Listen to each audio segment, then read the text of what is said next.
আসসালামু আলাইকুম। আপনারা সবাই কেমন আছেন? আজকে আমি এখানে এসেছি আমার বাবা আজহারুল ইসলাম মান্নান সাহেব, যিনি আমার সম্পর্কে শ্বশুর হলেও তিনি আমাকে তার মেয়ের মতোই দেখেন।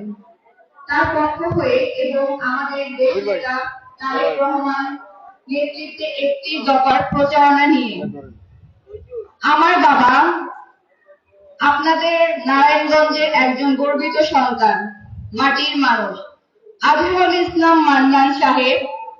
তিনি সারা জীবন মানুষের পাশে থেকেছেন, কখনো ভয় পায়নি অন্যায়ের বিরুদ্ধে কথা বলতে, কখনো পিছিয়ে যাননি মানুষের সেবা করতে। তিনি জীবনে অনেক ত্যাগ স্বীকার করেছেন দেশের জন্য এবং জনগণের জন্য। তিনি এটা বিশ্বাস করেন রাজনীতি মানে ক্ষমতা নয়, রাজনীতি মানে সেবা, এবং তিনি তা এটা প্রমাণ করে গিয়েছেন। কি ঠিক কিনা? আজকে আমরা বাংলাদেশে এমন একটি সময় পার করছি যেখানে মানুষ ভয় পায় মন খুলে কথা বলতে। মানুষ নিজের ভোট নিজে দিতে পারেন না। আপনারা কি বিগত বছরে নিজের ভোট নিজে দিয়েছিলেন? আর ন্যায় বিচার তার তো আশা হারিয়ে ফেলেছে। আজকে আমরা এই অন্ধকার সময়েও একজন মানুষ আছেন যিনি দেশের কথা এবং দেশের মানুষের কথা চিন্তা করেন, দেশের মানুষের অধিকার ফিরিয়ে দেওয়ার স্বপ্ন দেখেন।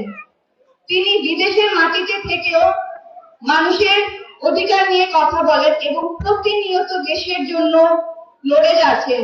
তিনি আমাদের নেতা তারেক রহমান।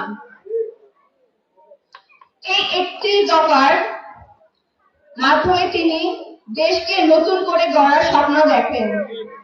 একটি দফার প্রতিটি শব্দে লুকিয়ে আছে আমাদের স্বপ্ন, আপনাদের স্বপ্ন, এবং একটি নিরাপদ গণতন্ত্রপূর্ণ দেশ গড়ার স্বপ্ন। আজকে আমরা এখানে একটি দফার